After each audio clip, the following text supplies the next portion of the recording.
You are listening to the podcast of the Mathias Corvinus Collegium, the largest talent management institute in Hungary. If you want to know more about our mission, please look up our English website at mcc.hu/en or check out our Facebook, Instagram, and Twitter channels. For interesting articles and analysis of our professors, external contributors, and students, look up our knowledge base at corvinus.hu/en. Hello, everyone. Welcome on this MCC podcast.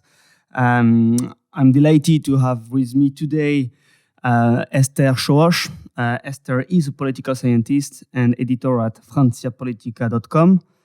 And she will be my guest today, but she will ask the question about the book recently translated into Hungarian, why Orbán Viktor plays and wins. Viktor Orbán, győzelemre, játszik. And actually it's going to be fascinating, because it's a little bit of role reversal. So I'm going to return the favor. Thibaud Gibelin, essayist, political scientist, and visiting fellow here at MCC. And I forgot to tell you that I'm an alumna of MCC. Yes, you're an alumni for MCC, so welcome back home. Yeah, absolutely. So thank you for this invitation. And if you allow me, I would like to ask a very important question. I don't know whether you are being asked this question often, but I'm interested in it. Why did you start to work on the Central Eastern European region and specifically Hungary? Because I know French people who are interested in Hungary, but you spent a lot of time on it. You wrote actually a book about this region. Why? Yeah, this is a question that comes really often for starting the interview. And I will turn the answer in a specific way, as we are having a stress on Franco-Hungarian relation and perspective. So as a French, we can observe that France is a kind of mini Europe. You know, in the south, you have this really Latin influence. In the west side, you're Celtic. And on the eastern side, you have a real German influence. So for a lot of French, it's not easy to look for another European country because we are supposed to have everything at home. Everything. Yeah. And as France is quite a large country, French are not very curious about other European countries. Even starting from our colonial empire, we are much more interested in the world as we can explore new civilization, and European civilization could be limited as France. This is something I learned this is a prejudice that I learned to leave behind me, and I had the chance to discover Europe quite early. When I was a teenager, I had the opportunity to make a hiking across Europe, and indeed the first time... Hiking literally on foot? Yes, on foot, yes. How many kilometers? Oh, many, because every summer I had this opportunity to leave my city and all this boring scholar system. So, and once I was 15 years old, and it was a long hiking of 2 weeks throughout Czech Republic. And there was several regions of Czech Republic, and one of them was at the border with Slovakia. So the first time I stepped foot in the historical Hungary, it was when we were hiking along the border in the forest between Moravia and the former Upper Hungary, Slovakia. And after I have the opportunity of traveling, being an Erasmus student, so I had 2 semesters in Germany, and after I went to Hungary. So I'm curious about Hungary because this is another complex and ancient nation in Europe. And as a French, I have more, let's say, more ties with Hungary than a very recent country without a long political tradition, because I can understand another way of being European with this Hungarian pattern. And moreover, Hungary was very next to the main European powers, so the Holy Roman Empire. the Germanic center of Europe, and the question of existing alongside this major power is a historical question for France and for Hungary and for Poland as well. So this was for me first when I read the first history of Hungary.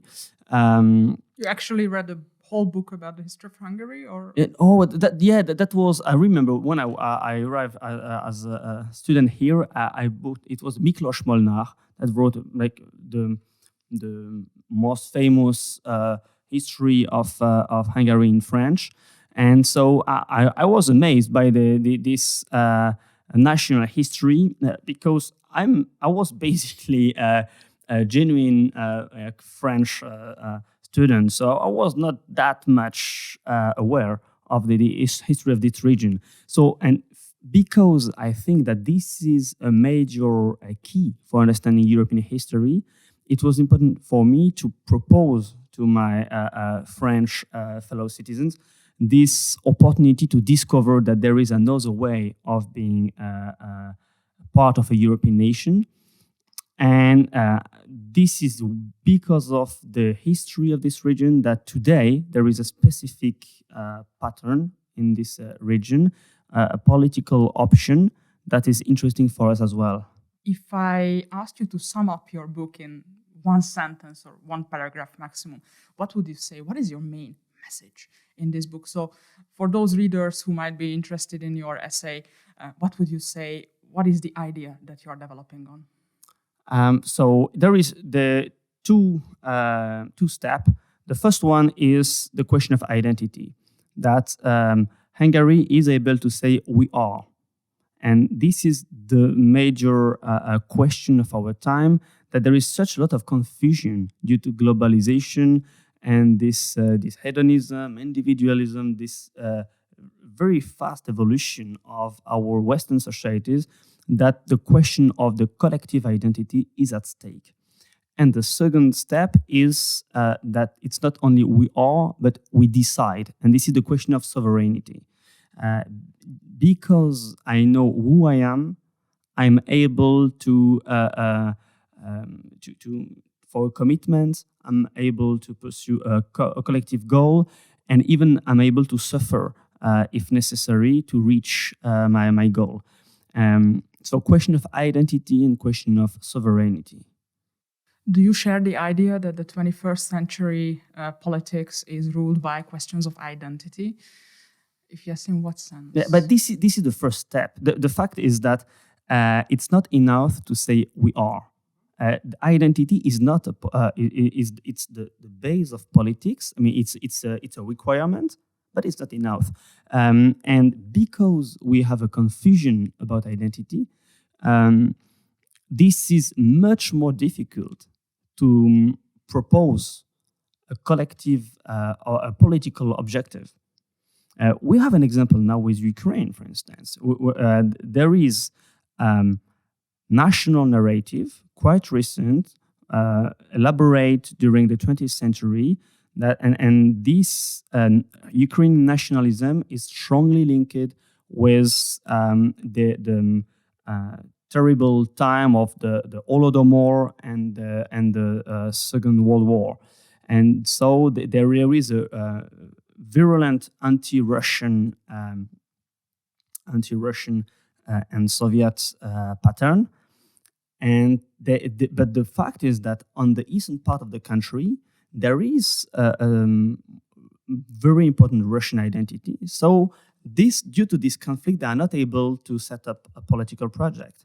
And we have this division of the country based on an opposition regarding identity.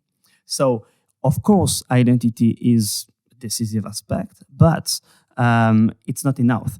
And what we can observe in the US, with maybe the most advanced country with this individualism, and it's that we have new community. You have your work community, and your it's like new church, or you have this racialist identity that divide the United Nation that is supposed to exist. And this is a huge question for our European society to decide whether we are both national and European, or we are just globalized. And so a lot of questions will rise because we will face this terrible problematic, who we are. And during the time we are thinking of the question, who we are, we cannot decide. We cannot act, and so we are very weak, politically speaking. You also mentioned another word that is very important beside identity, if I understand your thesis correctly, and that's sovereignty. Do you consider yourself a sovereignist? And if that's the case, in what sense? Because when I watch French politics, I have the impression that sovereignism is also a position that can be interpreted in at least one or two distinct sense. So if you're a sovereignist, in what sense? Yeah, and of course I'm sovereignist because politics matter. And the question of politics is, so who is my friend? Who is my enemy? What is the priority among the different options we have on the table for our public action? So of course, I guess that everyone interested in politics is a sovereignist. But the question is the confusion we have at the level below that is supposed to support and to be the ground floor of the sovereignty. So the question is, in France, if we should be sovereign, meaning that we are fully independent from any kind of international commitment or alliance, or if we should accept to be part of a global scale organization or regional organization, what is the EU, for instance. I guess that because of this very strong opposition between different sensibilities, we are unable to act properly and to organize ourselves for the best. The fact that there is no agreement, that the people prefer to remain divided on this option of the level of sovereignty, instead of saying, okay, but there is a priority. We should stand together because this situation is a major issue. So whatever we could think, there is this priority. It's not the case. So it shows, this is the demonstration that we lost a lot of our political maturity. Don't you have the impression that COVID had a major effect on this? So many said that, okay, it's time to bring back some capabilities to the national level. So that it was kind of a wake-up call that, okay, at least we should be able to fabricate masks and things like that. So am I over-interpreting COVID, or did it have an effect? On that sense, maybe it's a bit an over-interpretation, in a sense that what we observed was a real unanimity worldwide level that we should wear a mask. And it was interesting to see that in Iran, for instance, the people wear a mask constantly, even if they oppose systematically the Western narrative. So it was even beyond the Western narrative. We observed that the main religion accepted restriction due to COVID priority. It was the case for the Muslim with the pilgrimage at the Mecca. It was the case for the celebration in Christian country and even at the Vatican for Easter. And the question is rather, who is able to decide? Is it the Global Health Organization? Is it the advisor of the major pharmaceutical companies that say, okay, we have studies, we have scientific proof that we should do so, we should vaccinate people, or we should organize curfew and so on. So the decision didn't come anymore from the political level, but it was only the politics that implemented the recommendation of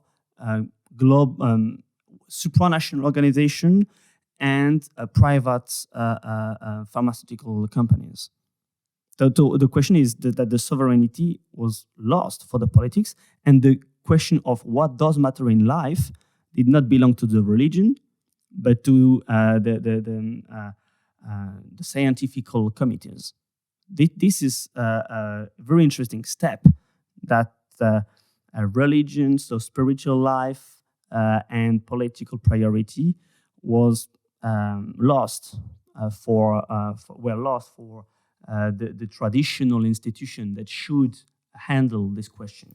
Wasn't it a step or an attempt at legitimation? I mean, politicians refer to science because science is supposed to be objective and neutral, and if you refer to science, then it's legitimate. So you don't have to look for political justification because it's there. It's good governance. Is there a mechanism like this? And what was the role of public opinion? Because in some countries, public opinion pushed for politicians to. You're completely right. This is exact. There is this.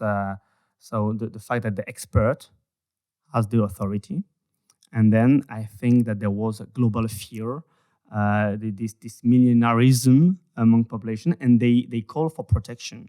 So and for some political leaders, maybe they would like to say, okay, this is a risk, but we accept the risk of this epidemic because we will have a collective immunity with the time. But the majority of the population maybe called for. A few countries tried it. I want to be protected. I want to be locked down just because this is the only way. If you respect me, you have to protect me, and if you protect me, you have to stop the economy and give me the insurance that nothing will hurt me.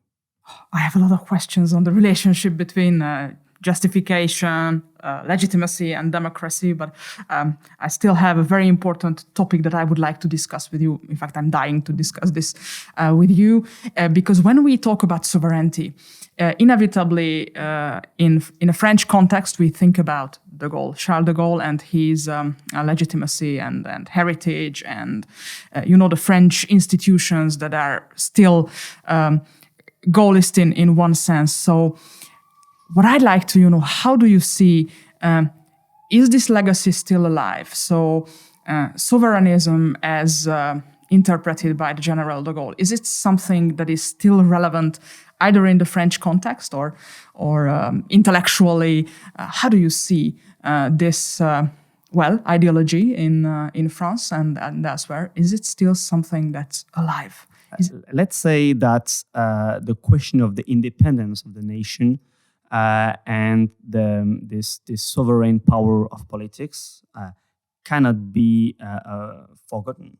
Of course, it remains the top priority. But the problem is to have the confusion between de Gaulle himself and the political circumstances of his time and the general, let's say, the political theory or requirements that we have with sovereignty. So we should defend sovereignty because it's an internal question of freedom, of collective freedom, of a city, of a nation. But de Gaulle himself, first, we have to say that he lost. He had 10 years, a decade, to reorganize the country according to its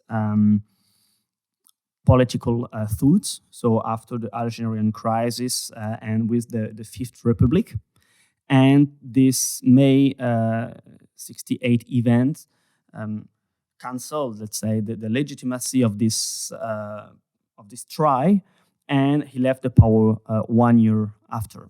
Do you think that was deliberate, or did he lose the referendum he thought he would win? The point is that the event of May 68 hurted him a lot, and but then he won an election. Yes, exactly, with quite a majority. Exactly, yeah. There was an electoral success, but the maturity of the society, the cultural war was lost, and the question that what should come first, that is, it's the independence of the nation and so on, and this vision of a classical Frenchman, political Frenchman. It looks outdated after this major sociological shift. So, and I think that it's not for nothing. It's like De Gaulle was 80 years old at that time. He was an old person, and his mindset was based on 19th century set of values. He was Charles Maurras was a major intellectual that built his personality and his political thought.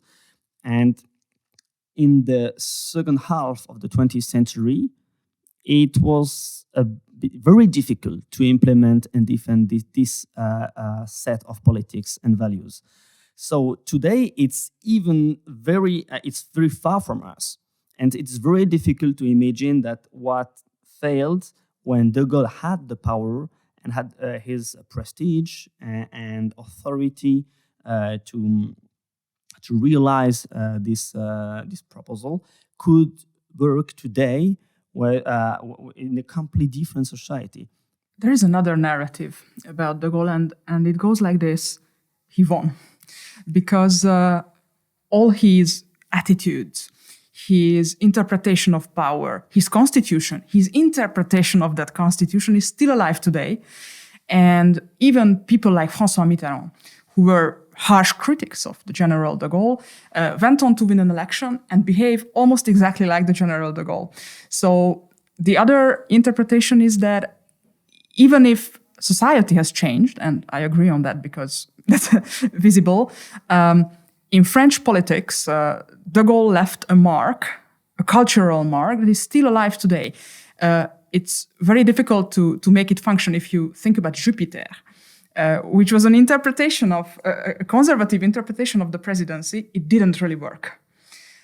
So what do you think when Gaullists say that everybody was a Gaullist, everybody is a Gaullist, or everybody will be a Gaullist? Is that true? Are there traces of Gaullism in the big community of French politicians? I mean, I just open up the TV, I listen to the radio, and everybody is referring to the General de Gaulle. I know it's a question of legitimacy and justification once again, but is there something that's still alive? I think that the French politicians are under the shadow of de Gaulle, like the dwarf are under the shadow of the giant. So this is more because there is such an emptiness, political emptiness, that this is our only reference and the last monument of our political life. And I would add a detail that when we talk about de Gaulle, and when mainly the left wing speak about de Gaulle, this is the general of during the Second World War. So the opponent to this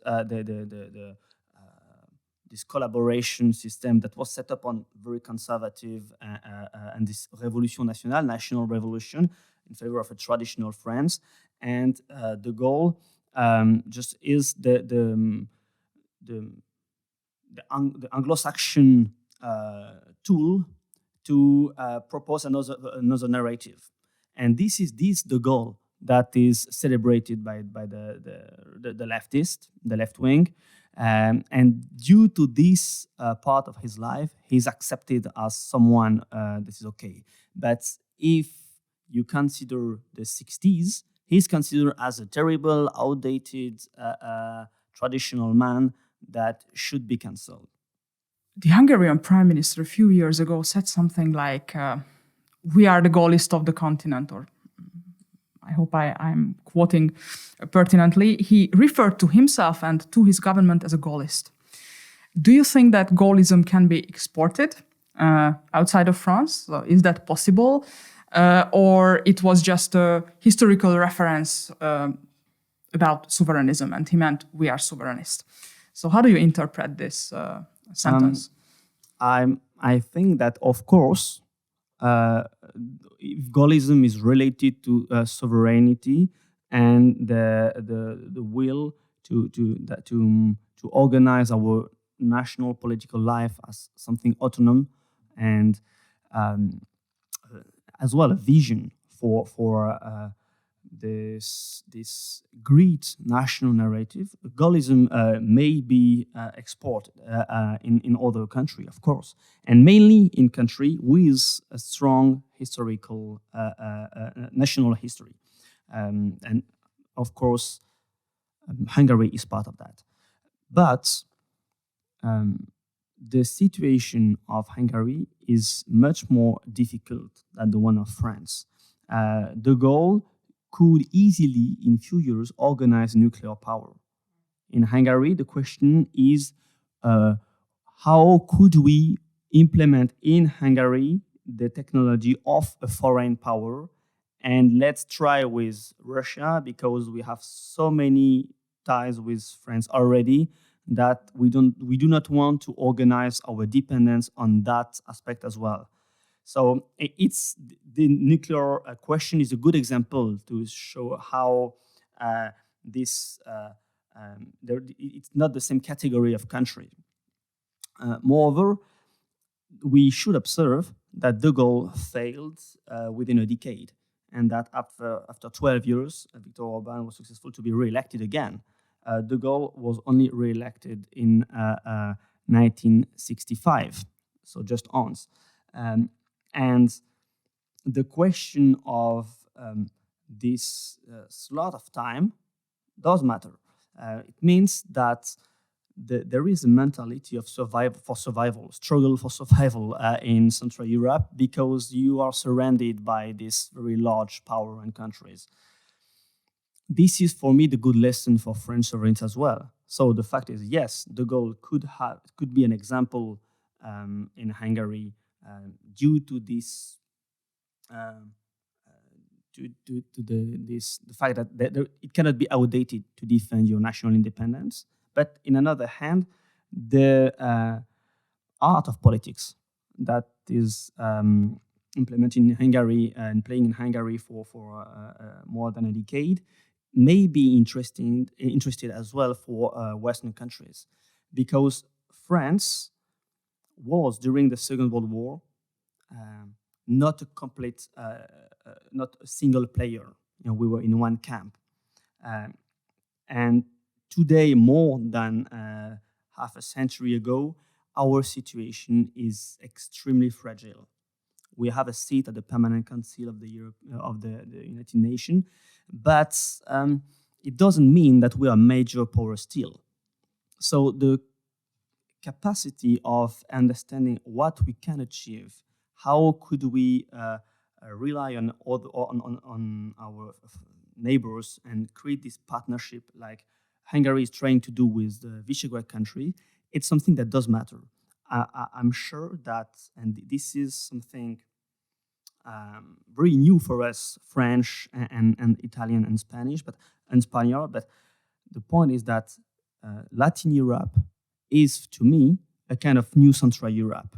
Means that when we consider this huge Muslim area that is very unstable on the southern side of Mediterranean, when we observe the even much bigger Black Africa that is behind the Sahara, when we see this global, this Anglo-Saxon sphere that is so much powerful than these Latin European countries, maybe that this question of to be united for survival, that is the fact in the 14th century for Visegrad country, when the growing power of the Habsburg a problem for the independence of that country. I think that for Latin Europe, the question of union and partnership between Italy, France, and Spain would be a good idea and even a necessity to survive in the 21st century. There has been attempts to create such an alliance. I remember Nicolas Sarkozy wanted to create such an alliance. Sometimes François Hollande referred to these southern partners. Why do you think it hasn't happened yet? Because the European Union is organized for being a single market and not for political purpose. The fact that this Latin Europe is in the Eurozone means that we have common problem, but we have not common tool to solve it. Because this is a long debate, the question of the euro. But also on the question of the currency, we are extremely linked, and maybe more than necessary, and maybe too much, and maybe due to this discrepancy between Germanic level of economy and the Southern Europe one.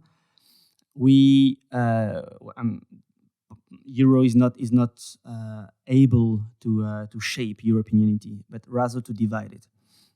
But on the other side, we are not able to think our common goal between Paris, Rome, and Madrid, because we have our national pride. That is, and for France, for instance, French sovereignists are really proud of that, to say we have island in the Pacific Ocean. We have the Polynesia, and we have the Guyana, so a huge territory, the border of Brazil. So we are a worldwide power, and we don't want to cooperate or to have this limitation of sovereignty by joining or building partnership with this small, pure European country that is Italy. Our francophonie made us a major player and we have this large part of Africa that speak French.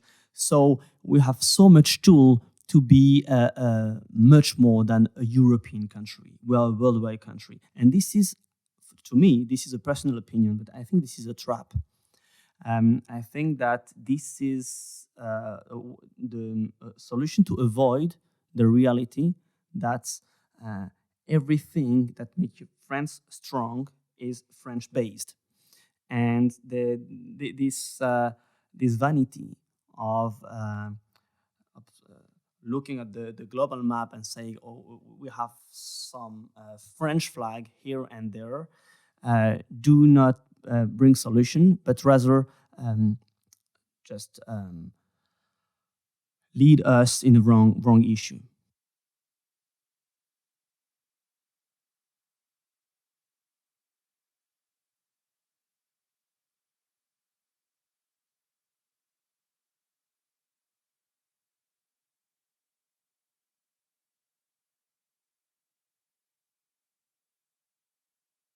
But not that much. There is kind of stability, let's say, beyond political change. Like when I changed a few sentences in the book when Matteo Salvini left the power. But in the book, I explained that Italy has the most interesting political dynamism for populist on the populist side, and now we have the victory, much more important than the Cinque Stelle and the Lega Nord a few years ago, but the real power on the right wing side. So on German side, of course, Angela Merkel left power, and now it's a coalition led by the socialists, but German politics is quite constant.